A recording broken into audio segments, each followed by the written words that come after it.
আজ মহাশ্বেতা দেবীর গল্প শতক থেকে পাঠ করে শোনাব। আজকের গল্প পরম আত্মীয়। অফিস ঘরের কলগুঞ্জন কানে আসছে।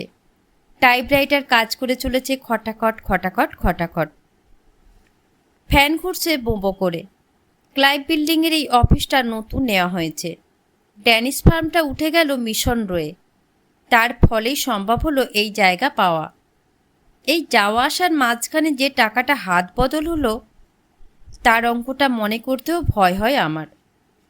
এত টাকা পৃথিবীতে আছে, অথচ কি সহজেই টাকাটার কথা বলেছিলেন অবিনাশবাবু আমার বোনের বিয়েতে।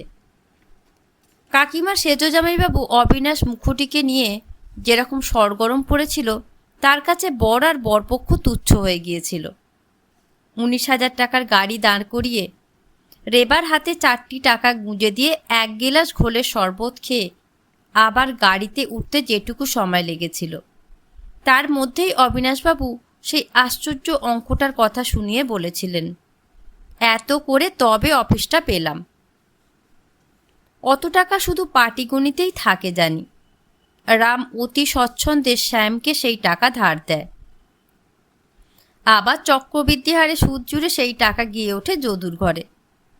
আমাদের সম্মিলিত ক্ষমতায় 3,000 টাকা ধার করে টেলারিং পাস ছেলের সঙ্গে রেবার বিয়ে দিচ্ছি। অবিনাশবাবু আমাদের সেদিন বিভ্রান্ত করে রেখে গিয়েছিলেন। নতুন অফিসের রিসেপশন রুমের সবটুকু সবুজ, পালিশ ছাড়া স্বাভাবিক রঙের দামি ফার্নিচার সমুদ্র সবুজ কার্পেটের ওপর ছড়িয়ে আছে। সবুজ প্লাস্টিকের পর্দায় মনোরম ম্যাগাজিন বিক্ষিপ্ত সুন্দর ঘর। 10টা থেকে বসে আছি, এখন বাজলো 3টে। এর মধ্যে একবার মাত্র খেতে বেরোলেন উনি। একবার দেখা করলেন একটি ছোকরা সাহেবের সঙ্গে। এখন কি করছেন ভাবতে চেষ্টা করি। বিলিতি ম্যাগাজিনের মলাটের লোভনীয় খাবারগুলোর ছবি থেকে চোখ ফেরাতে পারি না। কারা খায় ওসব খাবার? উনি কি করছেন? হয় চিঠি লিখছেন, নয় চেয়ে আছেন টাইপিস্ট মেয়েটির দিকে। ছিপছিপে সুন্দর বাঙালি মেয়েটি। পাঞ্জাবি স্টেনো মেয়েটির সঙ্গে খুটখুটে জুতোর শব্দ তুলে যাওয়া আসা করে দেখেছি। সম্ভবত তারই সঙ্গে কথা বলছেন অবিনাশবাবু। বাবু কি করছেন ওই বেয়ারাটাকে জিজ্ঞাসা করতে ইচ্ছে করছে। ইচ্ছে থাকলেও জিজ্ঞাসা করতে পারছি না। সেটা দস্তুর নয়, বেদস্তুর কিছু আমি করতে পারি না। তাতে অফিসে মাথা হেঁট হবে কাকিমা সেজ জামাইবাবুর। আমি যে ওর আত্মীয় সে কথা অবশ্যই কেউ জানে না।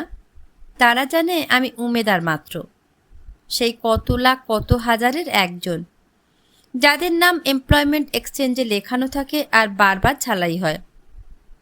সকালে কি খেয়ে বেরিয়েছে ভুলে গিয়েছি। খিদে পেট জ্বালা করছে। অবিনাশবাবুর বাড়িতে কত রকম অ্যালার্জির কথা শুনি। জয়া মাসির নাকি মাছ দেখলেই অ্যালার্জি হয়।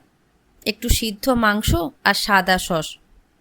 কেমন করে যেন উচ্চারণ করেন জয়া মাসি, ভাবতে গিয়েও কষ্ট হলো। মাংস আর সস, সস আর মাংস, কিন্তু এমনি করেই কষ্ট করতে হয়। তাহলে বড় হওয়া যায় জীবনে, হওয়া যায় অবিনাশ মুখটি। 4:27 বেরোলেন উনি। আমি শশব্যস্তে উঠে দাঁড়াই। বললেন, আরে মনি যে কতক্ষণ? আগে এই 10টা থেকে। তাই নাকি? Too bad. দুষ্টু মেয়ে আমাকে খবর দেয়নি। দুষ্টু মেয়ে মানে রিসেপশনিস্ট ভায়োলেট দত্ত। চুলের পনিটেল নাচিয়ে সুন্দর করে হাসল। অবিনাশবাবু তাড়া দিলেন আমাকে, চলো চলো মনি, বেরিয়ে পড়ি। গাড়িতে বসে ড্রাইভারকে বললেন, মোকাম্বো। ঢুকলাম মোকাম্বোতে। তারপর বললেন, বেচারা বারের লাইসেন্স পাচ্ছে না কিছুতে, ভাবতে পারো। মোকাম্বো চারপাশে তাকিয়ে মালিকের দুঃখে দুঃখী হবার সাহস হলো না। উনি বললেন, কিছু আলু ভাজা দিতে বলো, আর চিজ স্ট্র। কফির সঙ্গে সর্বদা হালকা কিছু খাবে জানলে। কি যে গ্রাম্যতা আমাদের। ক্যাফে মানে চপ, কাটলেট, মোগলাই পরোটা। নামগুলো শুনেছি, খাইনি কখনো। ছোট ভাইয়ের জুতোর মধ্যে পা দুটো টনটন করছে। বিগলিত বিনয়ে কফিতে চুমুক দিই। অবিনাশ মেশো বলেন, মনি, প্রেমে পড়েছ কখনো? জবাব জোগালো না মুখে। কান লাল হয়ে গেল। সবেমাত্র ধার কর্জ করে আইকম পাশ করেছি, বয়স হয়ে গিয়েছে 23। উনি ভরসা দিয়ে হাসলেন, বললেন, তুমি জানো না মণি, তোমাদের সঙ্গে এইসব কথা কইতে আমার কীরকম লাগে। মনে হয় যদি তোমাদের বয়সটা ফিরে পেতাম একদিন 1 ঘন্টার জন্যে। আহ, বলে চট করে নিজের মধ্যে ডুবে গেলেন উনি। চারিদিকে নানা রকম খাবারের গন্ধে আমার মাথা ছিমছিম করছে। উনি কিন্তু তদ্গত হয়ে কাঁচের টেবিলে ফুলদানির ফুলের ছায়া দেখতে লাগলেন। ডুব দিয়ে যেন মুক্ত পেলেন এমনি ধারা হেসে বললেন, আমার চেহারা দেখে তুমি বুঝবে না মণি, কিন্তু বিশ্বাস করো, ঢাকার নামকরা মেয়ে শিলা সেন একদিন এই আমাকেই দেখে তার কৈশোর প্রেমের আখ্যানটি শেষ হলো রাত 8:30টায়। শেষ 1.5 ঘন্টা বসতে হলো ভিক্টোরিয়া মেমোরিয়ালের সামনের মাঠে। সেখানে আমাকে ছেড়ে দিয়ে চট করে উনি উঠে পড়লেন। 9টায় নাকি মেট্রোতে জয়ামাসি অপেক্ষা করবেন। বাসে চড়ে বাসায় ফিরতে রাত 9:15 বাজল। তারপর ফিরে রাস্তার কলের জলে সাবান দিয়ে শার্ট কাচলাম, প্যান্ট ভাঁজ করে তোশকের নিচে রাখলাম, জুতোয় কালি লাগালাম। উদ্যমেই লক্ষ্মী লাভ, কাল সকালে আবার দেখা করতে হবে ওর সঙ্গে। অবিনাশ মেশো আমাদের পরিবারের একটি আদর্শ। আজ নয় আমাদের এই অবস্থা, সেই 47-এর আগে যখন ঢাকায় আমার শৈশব কেটেছে তখনও তার নাম শুনেছি আমরা। তখন ক্রিমিনাল ওকালতি করে বাবা 500-600 টাকা রোজগার করতেন, দাদা মেজদা কলেজে পড়তেন। পুজোতে নতুন কাপড়ের গাঁটটি বেঁধে আমরা যেতাম স্টিমারে। আমার পৈতের সময় মা নতুন চুড়ি পরে এক দালান মানুষকে পরিবেশন করছেন, সে ছবিটা আমার আজও মনে পড়ে। তখন অবিনাশ মেশোর নাম করা হতো অন্য সুরে। এখন সেই মার মুখের দিকে চাওয়া যায় না। দাদা স্টেট বাসে জয়েন করেছে, মেজদা তার বন্ধু মিলে যা করেন, বাবা অবশ্য তাকে বলেন ব্যবসা। আমরা সবাই জানি মেজদা শ্যামবাজারের দিকে রাস্তায় বসে গেঞ্জি বেচেন, রাত বাড়লে ধূপকাঠি 1 আনা করে 2 আনা করে। এখন অবিনাশ মেশোর নাম করা হয় অন্যভাবে। সার্থকতার মূর্ত প্রতীক যেন অবিনাশ মেশো। তিনি আছেন বলে ভরসা আছে। স্বাবলম্বিতার মহৎ উদাহরণ। পরিশ্রমী যে সার্থকতার সোপান, তার জাজ্জল্যময় নিদর্শন অবিনাশ মুখোটি। ছোটবেলা ভোরে উঠতেন, নিজের জামা নিজে কাচতেন, সাবান মাখেননি, বিলাসিতার বিরোধী ছিলেন। নিজের সব কিছু নিজেই করেছেন, মায়ের চাকরিটি জোগাড় করা পর্যন্ত। সে চাকুরিতে 40 টাকা মাইনে ছুঁচ হয়ে ঢুকে কোম্পানির একজন ডিরেক্টর অর্থাৎ ফাল হয়ে বেরিয়েছেন। সম্পূর্ণ নিজের কৃতিত্বে আজ তার আলিপুরে বাড়ি, ক্লাইভ বিল্ডিংয়ে অফিস, গ্যারেজে স্টুডি বেকার, লামাটিনিয়েতে ছেলে মেয়ে। আমরা চিরকাল শুনে আসছি মানুষ হতে হয়তো অবিনাশের মতন। সেই মতোই চেষ্টা করছি। আগে উনি বলেছিলেন, মণিকে আমার অফিসেই নেব, হালচাল শিখুক, ঘোরাঘুরি করুক। বাবাকে বলেছিলেন, আমি মার্টিন সাহেবের ওখানে স্রেফ 40 টাকায় ঘষেছি কতদিন। ভাই বোনকে পড়াতাম, খোলার ঘরে থাকতাম। আপনি তো জানেন, মহাজনের আচরিত পন্থাই তো ধরতে হবে। এক ঠিকে ঝিয়ের ভরসায় 19 জনের সংসার। জামা প্যান্ট সাবান দিয়ে কেচে কেচে পোক্ত হলাম। নিজের খরচ টিউশনি করে নিজেই চালাই, জামা প্যান্ট করিয়ে নিয়ে জুতো কিনি। তখন এবার বিয়েতে এসে উনি বললেন, শুধু নিজের কথাই ভেবো না মণি, দুনিয়াতে এসেছো পরের কথাও ভেবো। তুমি তো একা নও, মা বাবা ভাই বোন। কর্নেগির জীবনী পড়েছ? রকফেলারের কথা জানো? ব্রিটিশ কাউন্সিলে ভর্তি হয়ে পড়াশোনা করতে পারো না? মাথা যেন কাটা গেল। এমন কথা তো উনিই বলতে পারেন। উনি কি সোজা মানুষ? এতখানি স্বার্থপরতা নিয়ে চলাফেরা করছি আমি। বিয়ের খাটাখাটুনিতে পায়ের তলাটা খসে পড়ছে ব্যথায়। এক হাতে ডালের বালতি আর এক হাতে কুমড়োর ছক্কার থালা ধরে আমি লজ্জায় মরে গেলাম। তখন উনি হাসলেন, এমন সুন্দর হাসি ওর। বললেন, মুষড়ে পড়লে তো? পাগল পাগল তুমি মণি, এসো যোগাযোগ রেখো, কাজের খোঁজ পেলেই দেব। জানো তো কীরকম কম্পিটিশান। আসা যাওয়া করছি আজ 6 মাস ধরে। উদ্যমে ভাটা পড়লে চলবে না। বাবা মা দাদা মেজদা আমার দিকে খাবার সময় এমন করে তাকান যে আমার গায়ে বেঁধে। স্পষ্ট বুঝি তারা আমাকেই দোষ দিচ্ছেন পদে পদে। অবিনাশ মেশোর সঙ্গে আমার এত আলাপ, সকাল 10টা থেকে রাত 9টা অবধি তার সঙ্গেই কাটাই। তবু যে কিছু হচ্ছে না, সেজন্য আমিই দায়ী। নিশ্চয়ই আমি পারছি না, হেরে যাচ্ছি। তাদের নীরব অভিযোগ হাজারটা শলা হয়ে আমাকে বেঁধে। সকালবেলা মরিয়া হয়ে উঠি, মনকে বলি আর নয়, আজ যা হোক একটা করবই। সামনে গেলেই ভাষা হারায়। সেই চমৎকার হাসি। বলেন, মণি, তোমার জয়ামাসিই ফোন করেছেন, বিকেলে চা খেতে বলেছেন। কাদের? কেক চাই, আইসক্রিম, সন্দেশ, ফুল। যাও তো ভাই। এই তো চাই, গুড বয়। রজনীগন্ধা কেক আর সন্দেশের পিছনে দুপুর ভোর ঘুরি, তাঁরই 30 টাকা পকেটে নিয়ে। তবু 1 কাপ চায়ে শুকনো গলা ভিজিয়ে নিতে ভরসা হয় না, হলেই বা 6 পয়সা বা 2 আনা। অসৎ আচরণ কি করা সম্ভব? অনেক পুরুষের উত্তরাধিকার আমাকে শাসন করে, পেটে খিদে ছুঁয়ে ছুঁয়ে মরে। ফুল দেখে জয়ামাসির বোন মিনি সরু গলায় বিলাপ করে ওঠে। জয়ামাসি বলেন, আমার টি শার্ট, টেবিলের ম্যাচিং সবই যে হলদে রঙের। লক্ষ্মীটি মণি, কিছু সূর্যমুখী আনো।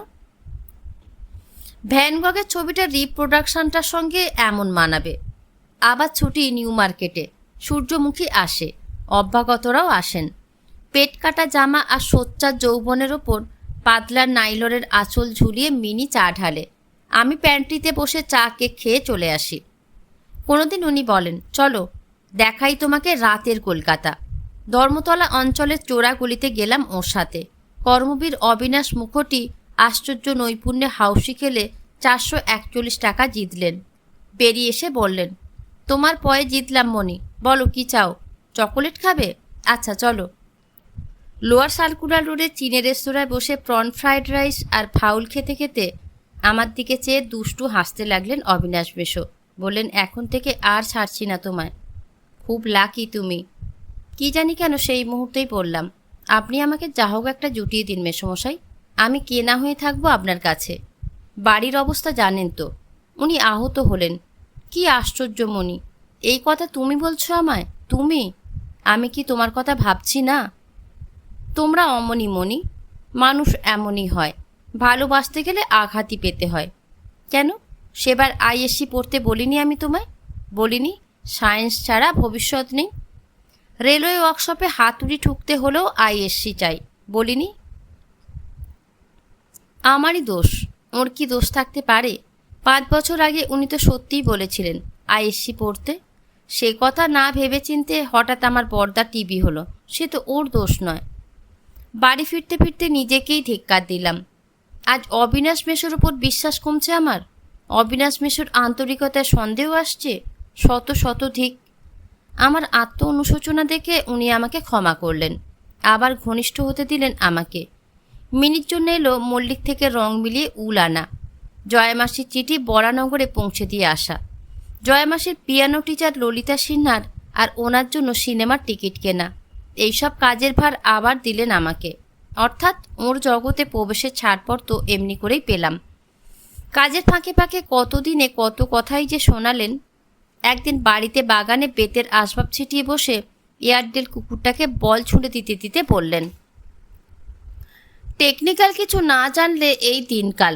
আচ্ছা, পাবলিক সার্ভিস কমিশনের এই পরীক্ষাটা দেবার কথা ভাবছো? কি আশ্চর্য, ভুলেই যায় তুমি গ্র্যাজুয়েট নও। দেখো জয়া। ঘাড় ফিরিয়ে শুনতে গিয়ে জয়ামাসির আঁচল বুক ছেড়ে মাটিতে লুটিয়ে গেল। অবিনাশ মেশো এক টুকরো কেক কুকুরটাকে দিয়ে বললেন, জয়া, গ্র্যাজুয়েট হওয়া যে কত তুচ্ছ এই মণিকে দেখলেই আমার মনে হয়। 24 বছর বয়স আর মাথা উঁচু করে দারিদ্র্যের সঙ্গে লড়াই করা, কি যে ভালো লাগে ভাবলে। কোনোদিন বললেন, এত শয়ে শয়ে প্ল্যান হচ্ছে, কলকাতার আশপাশ তো কলোনিতে ছেয়ে গেল, জমি নিয়ে চাষ করো না। কলকাতার কাছাকাছি কয়েক বিঘা জমি, কিছু ধান, কিছু মুরগি, একখানা ঘর তুলে স্বাধীনভাবে বাস করা। আর কিছু চায় নাকি মানুষ? আমি তোমায় বলে দিচ্ছি মণি, এ সমস্যা আজ পশ্চিমেও উঠছে। টেলিভিশন আর স্কাই কিপার দেখে দেখে আবার চাইছে মাটির স্পর্শ। কোনোদিন বললেন, নেভিতে চলে যাও না, ট্রেনিং নিয়ে এসো। আর কিছু করো আর নাই করো, শরীরটা তো বানাতে পারবে। স্বাস্থ্য থাকলে আর কি লাগে, কাগজ বেচেও তো দিন যায়। এমনি করে 11 মাস হাজিরা দিলাম। জুতো জোড়া ছিঁড়ে গিয়েছে, শার্ট দুটো সেলাই করেও আর টেকে না। সাবান কেচে যে স্বাবলম্বী হব সে পথ রাম রাবণ একজোটে ঘায়েল করেছে। পুরানো শার্টে সাবান ঘষা সইবে না, মেজদার ব্যবসা বন্ধ। আমার 3য় টিউশনির টাকাও সংসারেই লাগে। মাঝখান থেকে চা, চিনি, সাবান এগুলো বিলাসিতার পর্যায়ে চলে গিয়েছে। বাবার মেজাজ আরও চড়া। কিন্তু অবিনাশ মুখোটির সঙ্গে আমার পরিচয় আজও কোনো পরিণতিতে এলো না। আঁধার আকাশের তুবড়ির মতো একটা খবর সহসা দীপ্যমান হয়ে উঠল। চাকরি। দাদা যাদবপুর ডিপো থেকে হন্তদন্ত হয়ে এলেন। বললেন, অ্যাকাউন্টস ক্লার্ক নেবেন অবিনাশবাবু, 110 মাইনে। তুই আর দেরি করিস নে মনি, দরখাস্তটা ঠুকে দে, এবার তোর হবেই। অবিনাশবাবুর সম্মান আমাদের বাড়িতে এতখানি যে সবাই ধরে নিল এবার চাকরিটা আমার হয়ে গেল, আর কোনো মতেই বিগড়ে যাবে না। অবিনাশবাবু কথা দিয়েছেন নিজে মুখে। দরখাস্ত পেশ করে দিলাম। তারপর থেকে দিনগুলো কাটতে লাগলো এমনভাবে, প্রত্যেকটা মুহূর্ত যেন আমার প্রতীক্ষায় ভারী হতে হতে যন্ত্রণায় ফেটে পড়বার মতো হলো। দিন কাটে তো রাত কাটে না। ডাকপিয়নের আশায় চেয়ে চেয়ে চোখ ক্লান্ত, খবর আর আসে না। 10 দিন বাদে উনি ডাকলেন। গেলাম অবিনাশবাবুর অফিসে। চাকরিটা আমার হলোই, এই আশ্বাস মন থেকে নিজেই গ্রহণ করে বলিয়ান হয়ে উঠলেন দাদা। আমাকে একটা সাদা শার্ট আর খাকি প্যান্ট কিনে দিলেন 20 টাকা খরচ করে। অপ্রভিত হেসে বললেন, এখন থেকে তো লাগবেই তোর। মেজদার বন্ধু অনাদিদা বাটায় কাজ করে, তার মারফতে সস্তায় বাটার জুতো কিনে আনলেন মেজদা। দাদার কেনা জামা আর মেজদার কেনা জুতো পরে যখন বেরুলাম, মনে হলো সমস্ত পরিবারটার আশা ভরসা নিয়ে চলেছি আমি। আমাকে ঢুকতে দেখে বেয়ারাটা অব্দি হাসলো। হাসবেই তো, ওরাই তো খবর আগে পায়। কাল থেকে আমাকেই সেলাম ঠুকবেও। কেরানি আর টাইপিস্ট সকলেই এমনি ধারা সম্মান পেয়ে থাকে। এ হলো কমার্শিয়াল ফার্মের বৈশিষ্ট্য। এ তো সরকারি অফিস নয়, সেখানে শ্রীক্ষেত্র। সম্মান শুধু গ্রহ বিগ্রহের, অন্যদের বেলা সাম্যনীতি। টাইপিস্ট মেয়েটি একতারা কাগজ হাতে বেরোয়, পাশের ঘরে যায়। আমি আজ দুঃসাহসী, তার দিকে চেয়ে একটু হাসি।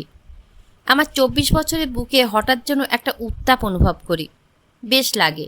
রক্তটা কেমন ঝিমিয়েছিল এতদিন, এখন কেমন তাজা হয়ে উঠেছে। নইলে এতদিনে একবারও কি ভাবতে সাহস করেছি মেয়েটা কত সুন্দর। রুমালে হাত ঘষতে ঘষতে হাসতে হাসতে বেরোন অবিনাশবাবু, চটপটভাবে তাড়াহুড়ো করে। সুইং ডোরটা ধাক্কায় পিছনে সরে যায়। গানের মতো বলেন, চলো চলো চলো। ঝড়ের বেগে আমায় উড়িয়ে নিয়ে আসেন ব্রডওয়েতে। বলেন, তোমারও সর্দি লেগেছে, দিনটাও চমৎকার, আজ সমস্ত নিয়মই অমান্য করা চলে। ছোট গ্লাসে প্রায় বর্ণহীন টলটলে পানীয়, সামনে তার গ্লাসটা একটু ঠুকে দেন। হাঁ করে তার মুখের দিকে তাকিয়ে থাকতে থাকতেই খেয়ে ফেলি। আবার ভরে দেন গ্লাসটা। আমার মাথা কেমন মেতে ওঠে। উনি নিচু হয়ে মুখের কাছে মুখ এনে বলে, মনি, আমার অফিসে তোমার কাজটা হলো না, মানে একটু ভালো লোক পেলাম, ওই তোমার মতোই আয় কমই। তবে তোমার জয়া মাসির কথা, যা হোক মনি, কিছু ভেবো না, একটা কিছু আমি করে দেবই তোমাকে। চেয়ে থাকতে থাকতেই আমি গ্লাসটা খালি করে ফেলেছি। উনিও খাচ্ছেন। সমস্ত স্বপ্নের মতো অবাস্তব। ওর কথাগুলো অসম্ভব জোরে আমার মগজে পিটতে থাকে। উনি বলেন, আমি যখন আছি তোমার ভয় কি? হ্যাঁ, বলি ভয়টা কি? বলে ঝুঁকে পড়েন। জড়িয়ে জড়িয়ে বলেন, এই তো আসছো, 40 টাকার মদ খাচ্ছ, 19,000-এর গাড়িতে চড়ছো, 110 টাকার চাকরি ছো ছো মনি, ও চাকরিতে তোমার হবে কি?